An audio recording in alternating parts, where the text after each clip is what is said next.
When my mother looked straight at me and said, "You're not half the woman your sister is," my heart clenched. But instead of staying silent like every other time, I pushed my chair back and replied calmly, "Then let her pay the rent for you."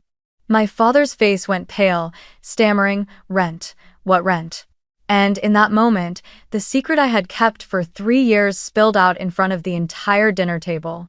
If it were you, could you endure that kind of comparison? And where are you listening to this story from? Let me know in the comments, because I truly want to see how far this story reaches. Hi, my name is Madeline Harris, but most people call me Maddie. I am 28 years old, living in Portland, Oregon, and I work as a financial manager for a logistics company based near the harbor. From the outside, my life looks stable: a steady job, a tidy rented apartment, and a few close friends to share quiet evenings with.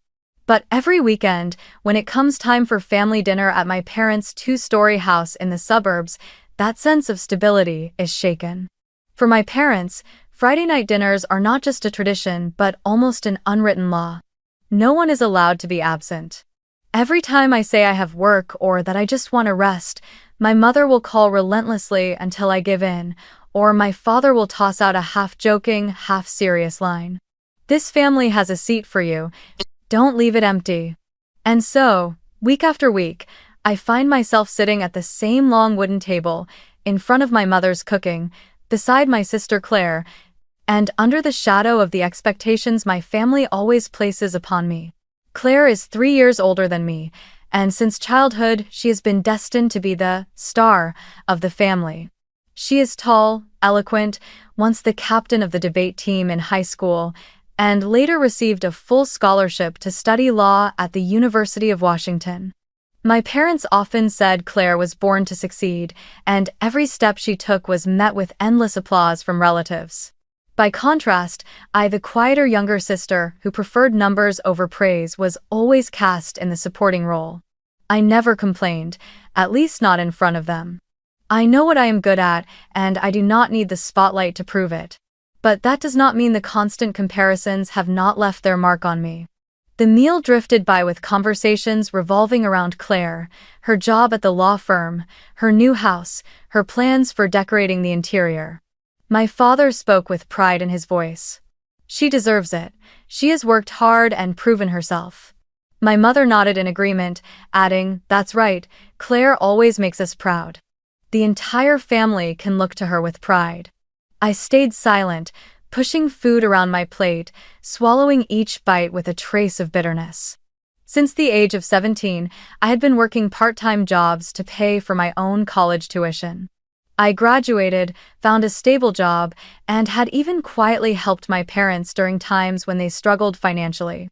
But no one at that dinner table ever mentioned any of that. In their eyes, everything I contributed was just a silent duty, never as valuable as a property contract Claire had signed. By the end of dinner, when the wine glasses were nearly empty, my mother set her fork down on the table and looked straight at me. Her voice wasn't loud, but it cut through the air sharp and cold like a blade. "You are not even half of your sister." In that moment, I felt my heart tighten, but instead of tears as in the past, a strange calm rose within me. I pushed my chair back, the scraping of wood against the floor sending chills through the room. I looked directly into my mother's eyes, then turned to Claire, still wearing her triumphant smile, and said in a voice so steady it was almost icy, "Then let her pay the rent for you." The entire room went silent.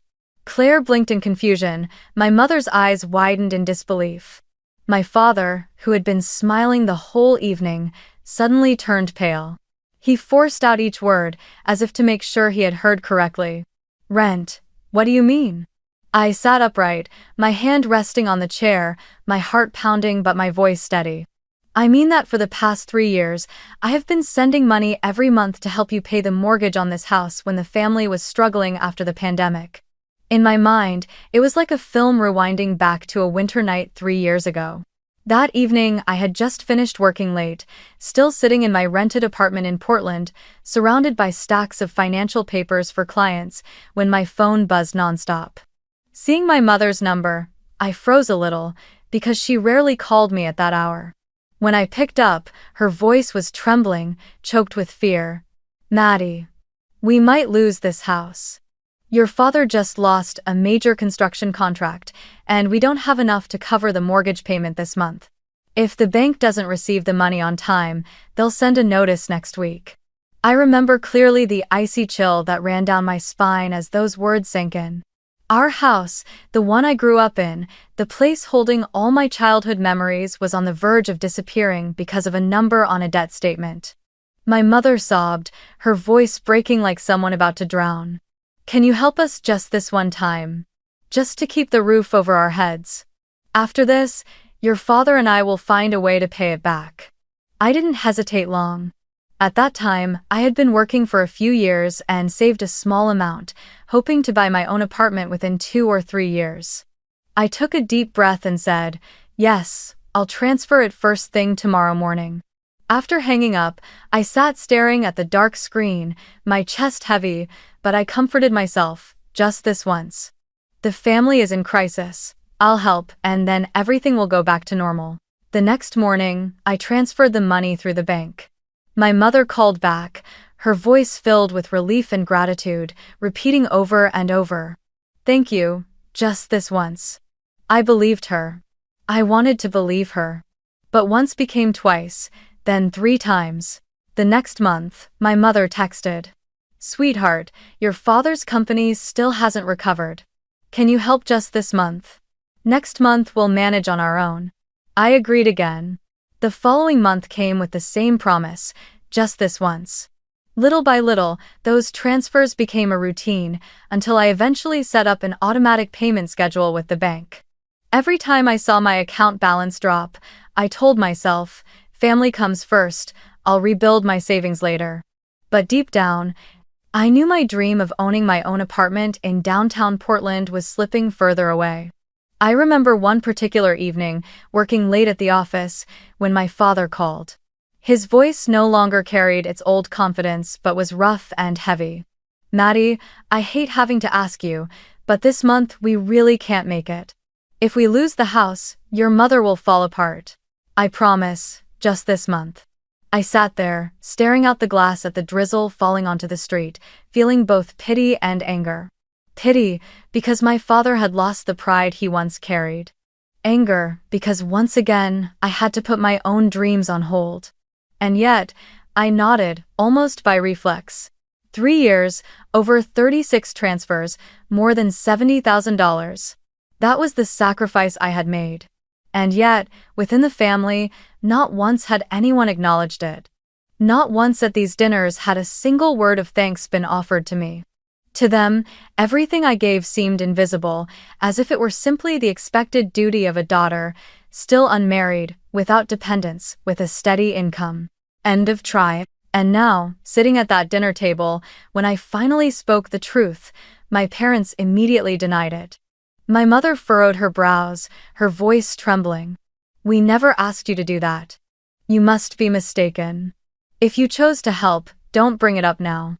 My father crossed his arms, trying to reclaim authority.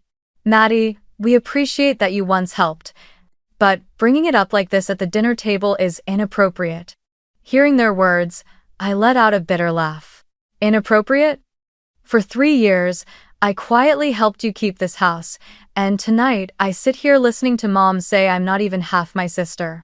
Don't you see the injustice in that? That room felt so heavy that it seemed as if every sound outside had been muted, leaving only my heart pounding. After I spoke the truth I had buried for 3 years, silence fell over the dinner table. Claire sat still, her hands clasped together, eyes looking away as if this had nothing to do with her. My parents reacted exactly as I had imagined, denial, avoidance, then shifting the blame onto me. And in that moment, a memory crashed over me like a wave, tied to a familiar feeling. I had always been the invisible one in my own family. Since I was little, whenever relatives gathered, I would sit at the small table while Claire stood in the living room, telling jokes, performing a short dance, or reciting passages by heart. Everyone would clap and say, "She's clever and lively, she's sure to succeed." Me, the child who liked to hold a pencil and calculate, who sat meticulously building Lego diagrams, would get only a brief comment. Maddie is quiet, very sensitive. That label stuck with me through childhood like a shadow I could never shake. In class, my math scores were always top, yet when my parents boasted to acquaintances, all they mentioned was, "Claire just won a debate prize. Claire made the debate team." I stood behind them, clutching my A-plus paper, feeling like nothing more than a faded backdrop. Those memories flooded back as I sat at the dinner table today. I wanted to scream, "What about me? What did I do wrong? I paid your debts, I kept this house from being foreclosed, I worked my tail off since I was 17 to pay my own tuition." But those words stuck in my throat. Instead, I heard myself whisper almost inaudibly, "Why am I always just a shadow?" No one answered. My mother set down her spoon and looked at me with a gaze that was half gentle, half reproachful, then sighed. "You are always too sensitive. We never thought you were less important. It's just that Claire's path is more visible. You have to understand." I gave a bitter laugh. More visible, meaning her work is in the spotlight, while what I sacrificed is only meant to be hidden? My words fell into the silence. Claire shifted slightly, but still said nothing. I looked at my mother, searching for a trace of recognition in her eyes, but all I saw was avoidance. In that moment, I realized the problem was not money. It was not the $70,000 that left my account. What hurt me so deeply was the truth that for years I had never been seen. My contributions, my efforts, they were all treated as a given, like an unnamed shadow in this house. I bent my head, clenched my hands, trying to stop the tears from falling. The feeling was a mix of sadness, humiliation, and a sudden clarity. I looked up, and for the first time I met my parents' eyes, without looking away. I spoke slowly, enunciating each word. "I understand now. The issue was never about money. The issue is that no matter what I do, you will never acknowledge me.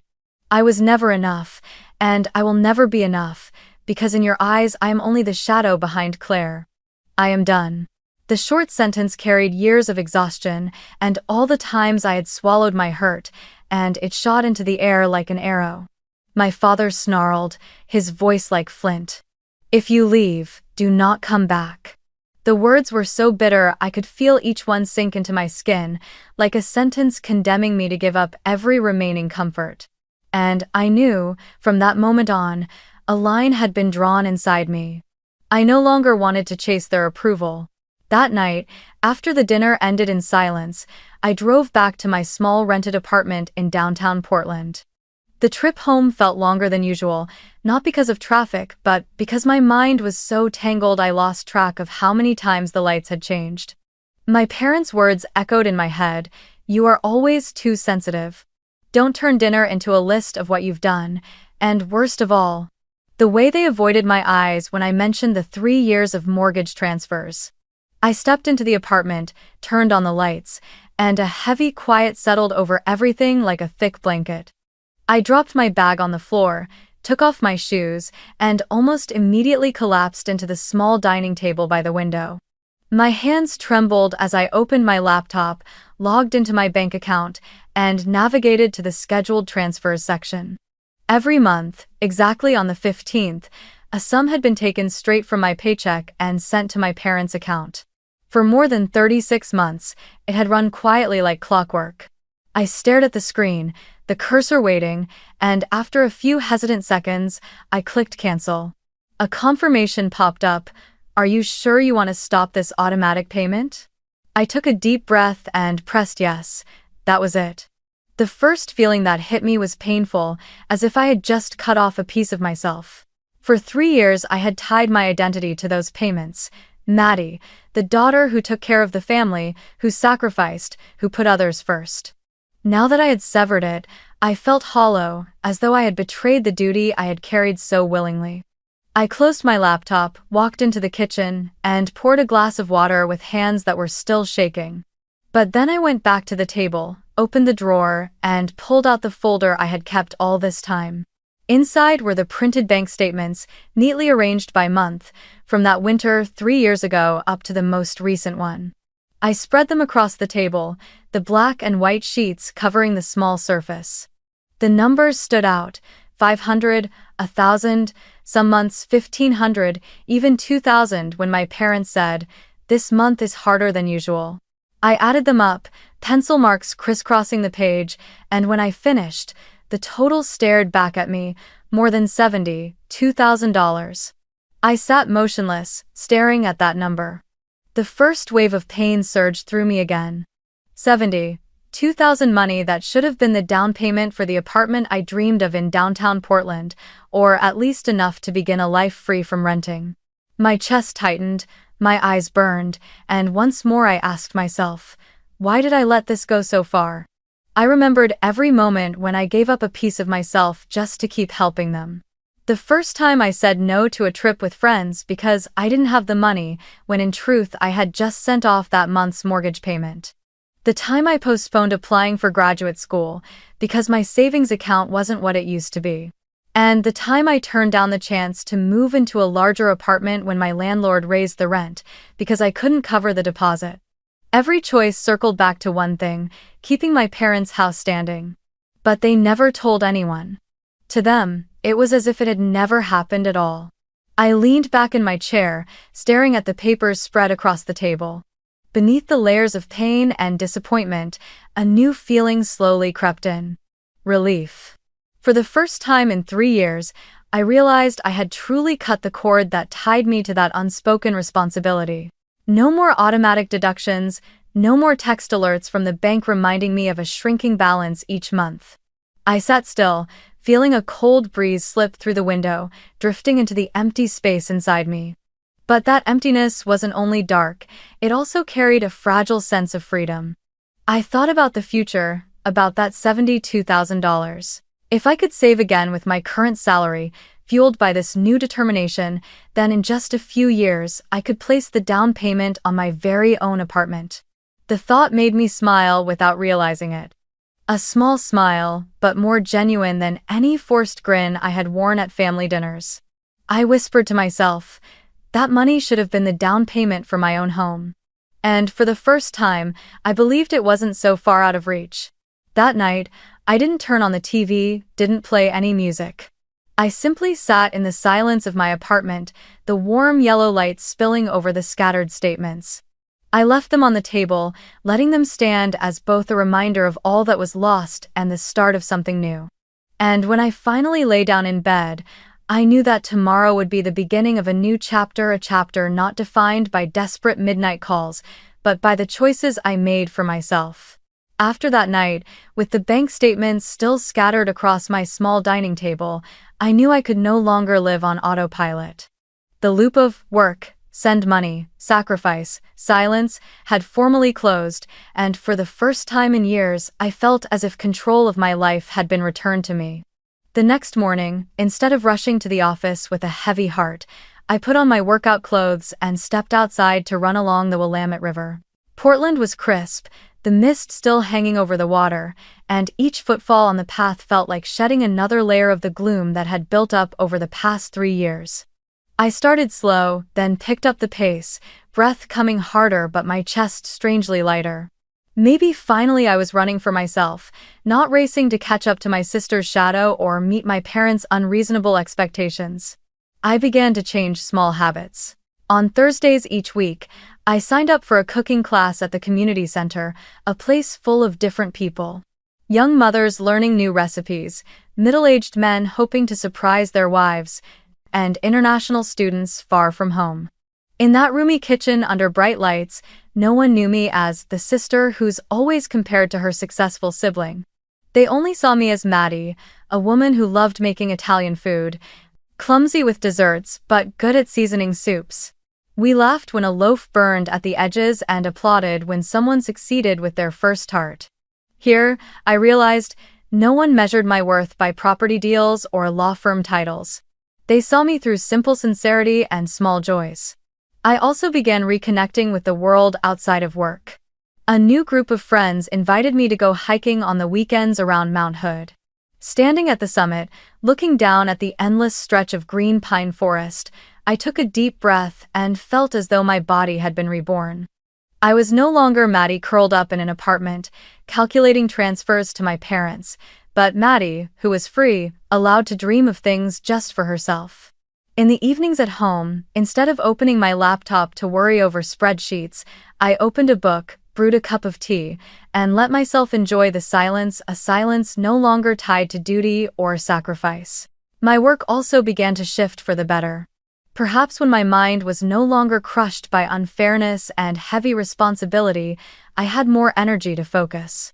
I took on tougher projects, stayed late at the office to complete financial analyses for major clients.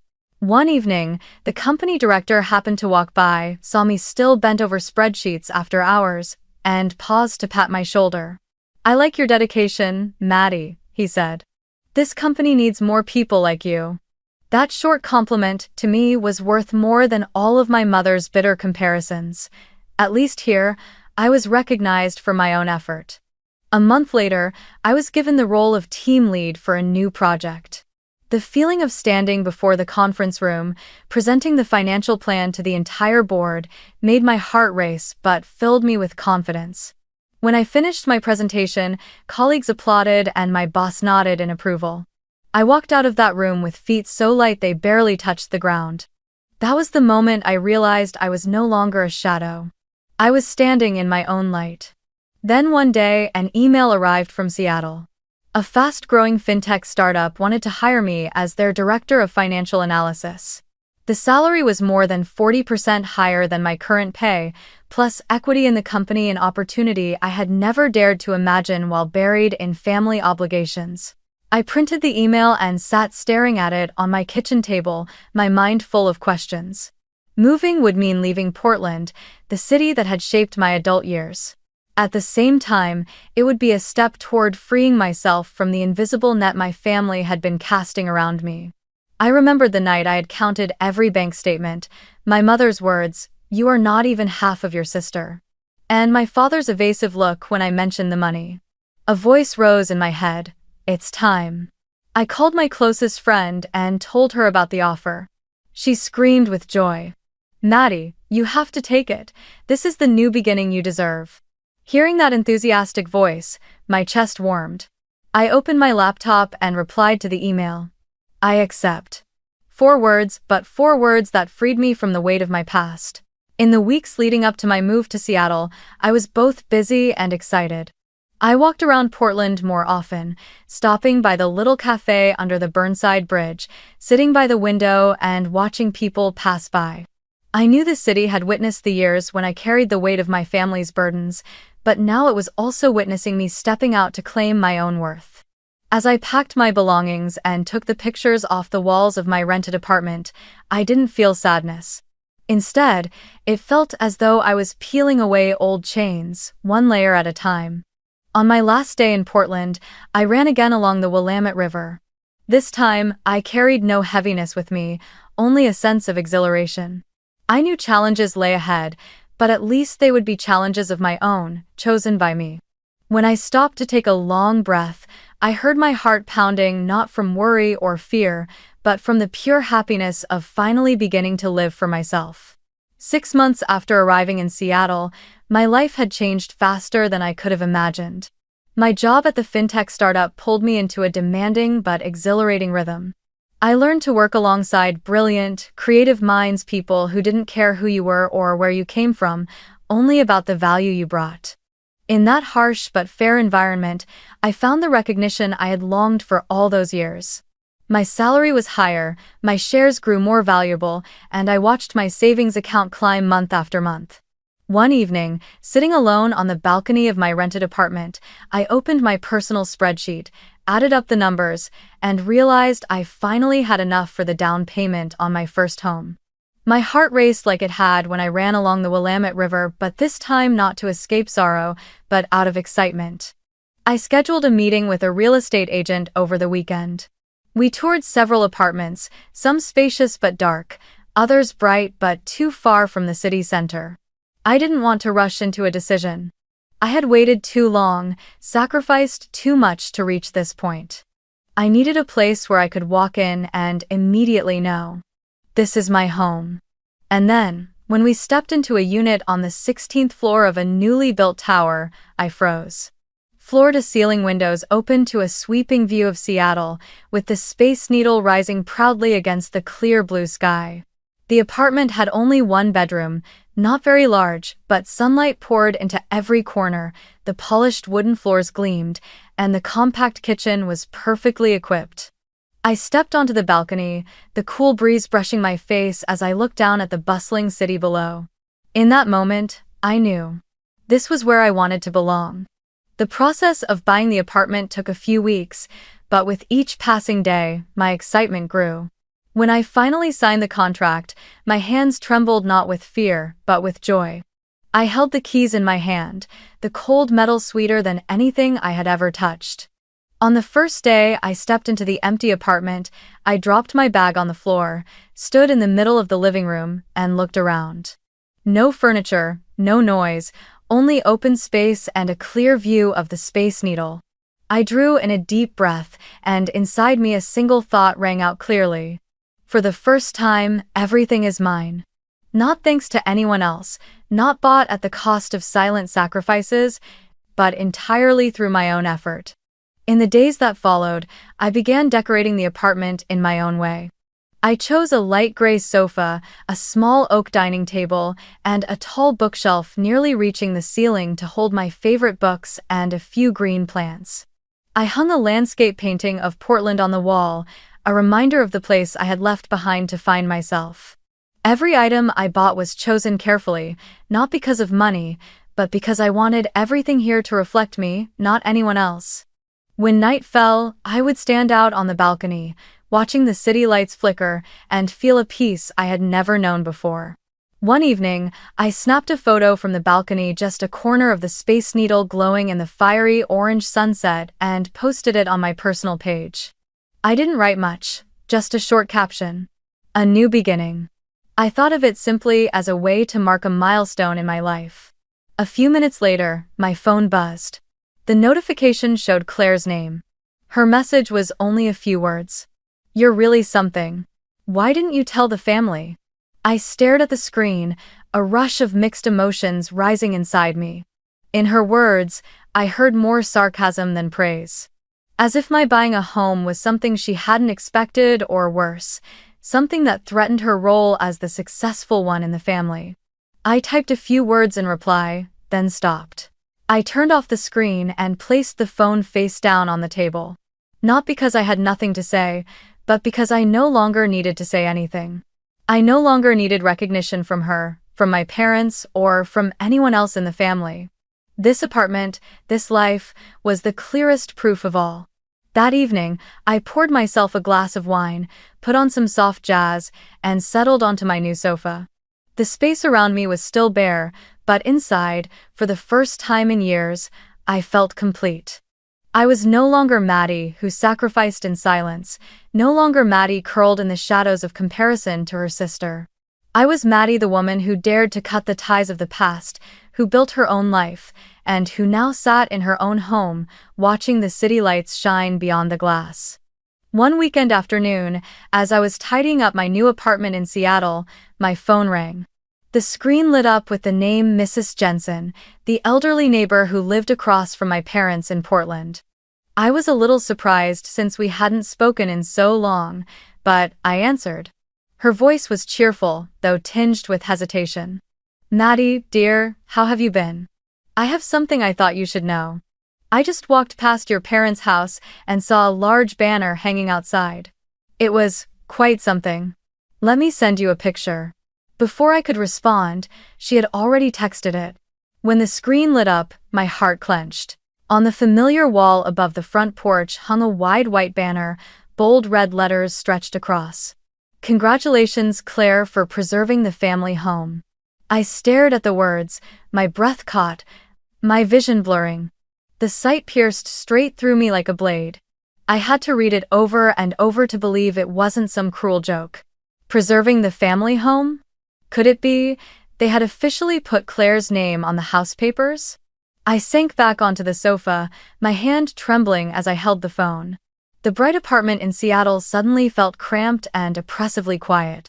A flood of memories burst in my mind, late nights making transfers, my mother's pleading messages of just this once, the numbers on the bank statements more than $72,000. And now, it was all wiped away, as if it had never happened. In the story they were rewriting, I was completely invisible. A numbness spread through my body and soon turned into a burning heat in my chest.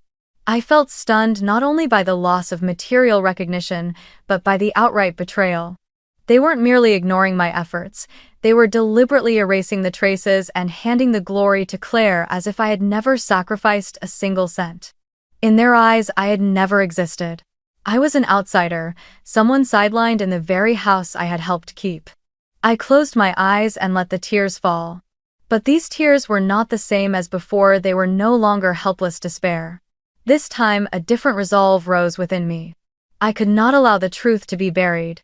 I could not let them construct a false story that turned Claire into the savior and cast me out. They could hang a banner, they could add my sister's name to the deed, but I held the evidence. I had each bank statement, every email, every message. I had the truth. I jumped up and moved to the dining table where my personal financial files still lay stacked. I pulled out the folder I had prepared long ago, every transfer receipt carefully annotated by date. The final total remained clear: $72,000. I flipped through the pages, my finger tracing the numbers, a fire rising inside me. They can rewrite the story, but I will bring the truth to light. That night, I did not sleep. I sat at my laptop, reopened the spreadsheet, and reviewed every payment I had sent over the past 3 years. I compiled everything into a tidy financial report, complete with a bar chart showing each month. Watching the numbers move, the picture became unmistakable. Without me, that house would have collapsed long ago. I even printed my mother's messages. "Maddie, just this once.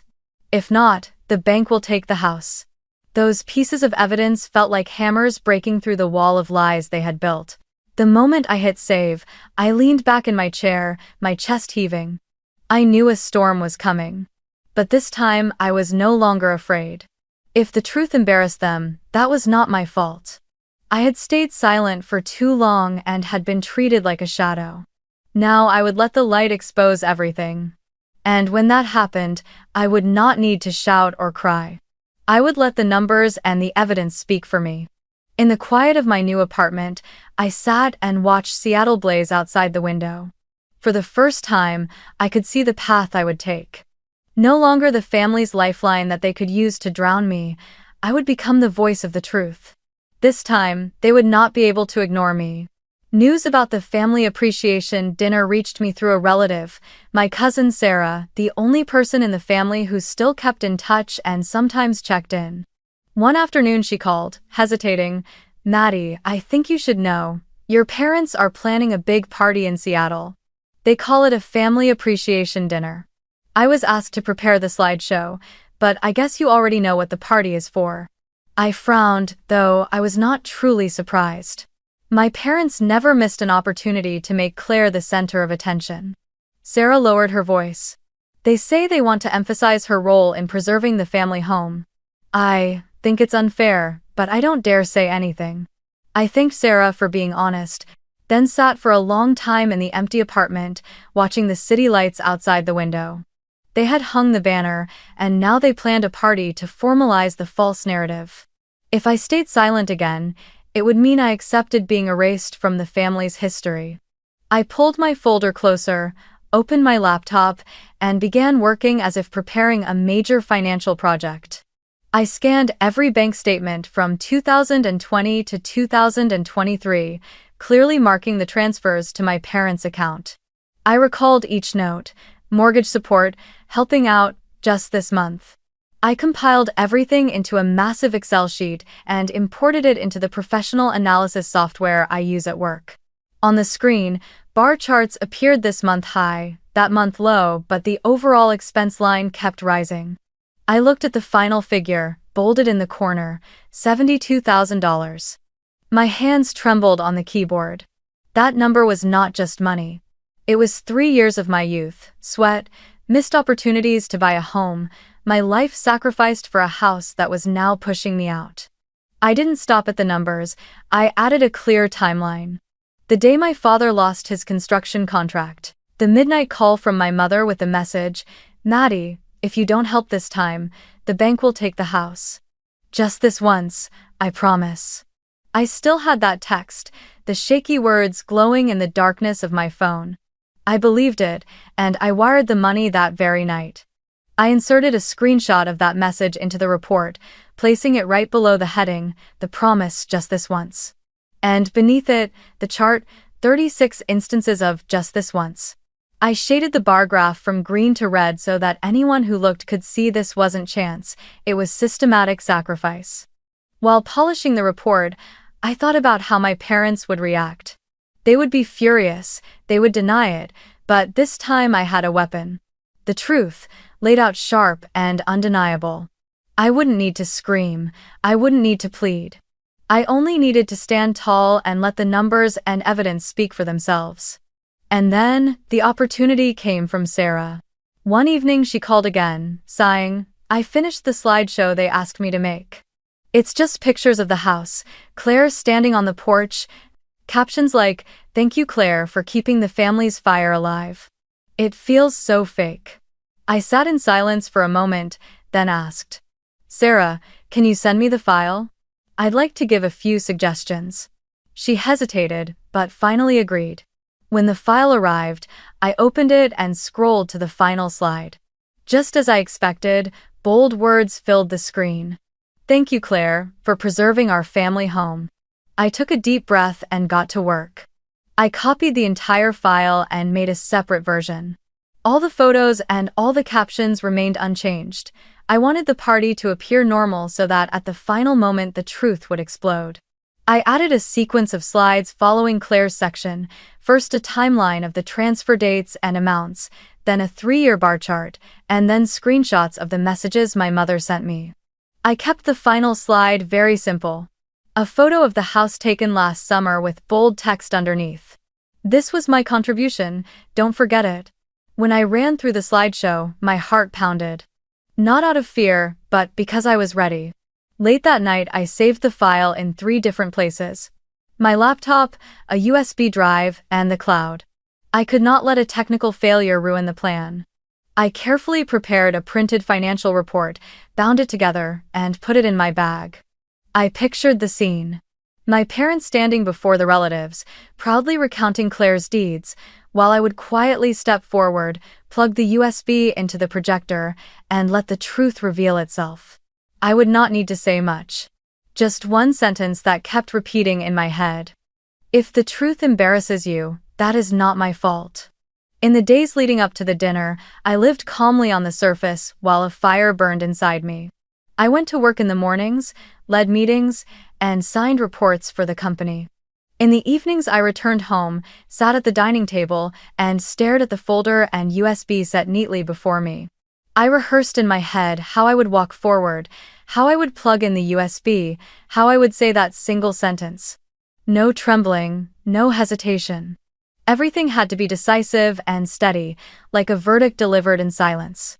I would no longer be just the sister who was always compared, no longer a faded shadow. I would step forward, and this time, everyone would have to see me. The restaurant in downtown Seattle glowed like a grand stage. That evening I sat in my car in the parking lot for a long time before going inside. From a distance, I could see the familiar cars of relatives and silhouettes moving behind the windows. Everyone was dressed formally, radiant, as if preparing for a grand ceremony of honor. Family appreciation dinner. I smiled faintly, the cynic in my head still whispering. They call it a family party, but in truth it's a one-way show for Claire. Inside the restaurant, warm golden lights flooded the main hall. My father stood at the head of the long table, microphone in hand, wearing a self-satisfied smile. My mother sat beside him, eyes shining, and Claire, the central figure, wore an emerald dress, her hair neatly pinned up, smiling gently as if she truly carried the weight of the family on her shoulders. I stood quietly by the doorway, listening to my father's words. "We are so fortunate to have Claire, the daughter who preserved the family home, who stepped up to make sure our family never lost our place of belonging." Applause swept through the room. I saw a few relatives lean in and whisper, nodding. In all that praise, no one mentioned my name. No one spoke of the nights I stayed up worrying about the mortgage, or the 3 years of regular transfers. I might as well have never existed. The slideshow began playing on the large screen. Familiar images appeared one after another. The house blanketed in winter snow, Claire standing proudly on the porch with a radiant smile, my parents with their arms draped around her. Words stretched across the slides. Thank you, Claire, for keeping the family's fire alive. Claire, our pride. The hall filled with laughter, clinking glasses, lively chatter. I clenched my fists, feeling the blood in my veins boil, yet I stayed still, waiting for the exact moment. And then it came. When the final slide appeared, instead of the words, "Thank you, Claire," the screen flickered and shifted to a stark white background with bold black letters. Financial contributions 2020-2023. 7,200,000美元. The entire room froze. Forks and knives stopped midair, chairs halted halfway pushed back. Someone gasped, others lifted their heads to look around. I could hear the pounding of my own heart, but outwardly I remained calm. I pushed open the back door of the hall and stepped inside under the stunned gaze of everyone. My heels struck the wooden floor with steady, echoing steps that carried through the silence. I stopped at the end of the room, lifted my chin, and spoke clearly, slowly, and firmly. If the truth embarrasses you, that is not my fault. For several seconds, no one uttered a word. The only sound was the faint hum of the projector fan. Then, from one corner of the table, someone began to clap. The applause spread to another, then another. At first scattered, the sound quickly gathered into a steady rhythm, resonating through the hall. I looked around and saw my relatives' eyes shifting toward my parents, some filled with shock, some with reproach, and some with disappointment. My father's face drained of color, both hands gripping the microphone so tightly his knuckles turned white. My mother sat frozen, lips trembling as if she wanted to speak but couldn't form a single word. And Claire, the one who had been celebrated just minutes earlier, bowed her head, cheeks burning, her mouth opening soundlessly. I saw her shoulders shake, her eyes dart away, as if her whole world had just collapsed. I stepped forward, the lights falling directly on me, illuminating every line of my face. I did not shout, I did not accuse. I simply looked straight at my parents and said again, 3 years. $72,000. Without that money, the house would have been gone long ago. You know it, and I know it. But you chose silence. You chose to invent another story. So let the whole family hear the truth. The room erupted in murmurs. An uncle leaned toward his wife and whispered, I remember she once said she was working so many extra hours back then, now I see why. An aunt shook her head. My God. How could they let Maddie carry it all and give the credit to Claire? The whispers spread quickly, like fire catching on dry grass. I saw my mother shrinking into her chair, eyes red and wet. My father sat upright, but his face was stone, his throat tight, unable to muster a defense. I turned back to the screen, where the number $72,000 still glowed. I raised my hand and pointed at it. This is the truth. This is the person who kept the house. No one can deny it. I let the silence stretch for a few seconds, then lowered my hand. The hall seemed to hold its breath before the applause rose again, this time stronger, spreading across every table. A few relatives even stood, their eyes filled with support as they turned toward me. Claire lifted her head, eyes brimming with tears, looking at me as if for rescue. But I did not respond. I hadn't come to comfort her, nor to reconcile. I had come to expose the truth. The atmosphere of the dinner shifted completely. The laughter and chatter vanished, replaced by searching, uneasy glances aimed at my parents. It was no longer a celebration of Claire, but a silent tribunal for them. I drew a long breath, turned to leave, when I heard my mother call softly, Maddie. Her voice trembled, almost pleading. But I only shook my head. I told you already. The truth is never my fault. Then I turned my back and walked straight out, leaving behind the whispers, the stunned faces, and a family unraveling in silence. The cool Seattle night wrapped around me as I stepped outside. I paused on the steps of the restaurant, lifting my gaze to the glittering sky. Inside me, there was no gloating, no sense of victory. Only relief. The weight of 3 years had finally been set down. And I knew, from this moment on, no one could erase me, no one could deny the truth that I had been the one to keep their house standing. 2 days after the dinner, while its echoes still rippled through the family, someone knocked on the door of my new apartment. I peered through the peephole and saw my parents standing there. My mother wore a heavy coat, her face exhausted, eyes swollen as if she had been crying all night. My father looked downcast, hands in his pockets, suddenly smaller than the authoritative figure he had projected at the restaurant. I hesitated for a moment, then opened the door. They stepped inside, their eyes hesitating as they took in my new space, bright, tidy, clean, completely different from the tense atmosphere of the old house where I had poured money into keeping them afloat. My mother spoke first, her voice trembling, nearly breaking. "Maddie, I'm sorry. We were wrong to stay silent, wrong to let you bear everything. We didn't realize how much you had sacrificed. After that night, we talked, we will add your name to the deed. You deserve it. You kept the house intact." I stood still, looking into her eyes. Once, those words would have brought me to tears, thinking finally I had been recognized. But now, standing in my own apartment with the keys on the table and walls painted in colors I had chosen, I realized I no longer needed that promise. I shook my head, calm but firm. "I have a home now, Mom. I have my own life. I don't need to be tied to the past anymore." I watched my mother's lips tremble and my father turn his face away, his throat tight. They didn't expect such a simple answer. My father cleared his throat. "But that is your work. You deserve." I cut him off, my voice gentler but resolute this time. "What I deserve is not a name on a paper. What I deserve is respect. And you did not give me that. I don't need to prove anything more. I have everything already through myself." I remembered everything. The nights I sent money in silence, the times I swallowed my tears while hearing Claire praised, the moments of despair when I realized I had been erased from the family's story. All of it had led me here. I no longer blamed myself for sacrificing, because those sacrifices had forged the resilience within me. I no longer longed to have my name written on the deed of the old house, because I already had a place of my own, a place built with my own strength and faith. I sat for a long while, watching the city lights reflect on the distant river. In that moment, I understood a simple truth. My value had never been in the labels others placed on me. The sensitive sister, the one less capable than Claire, or the daughter who only helps out.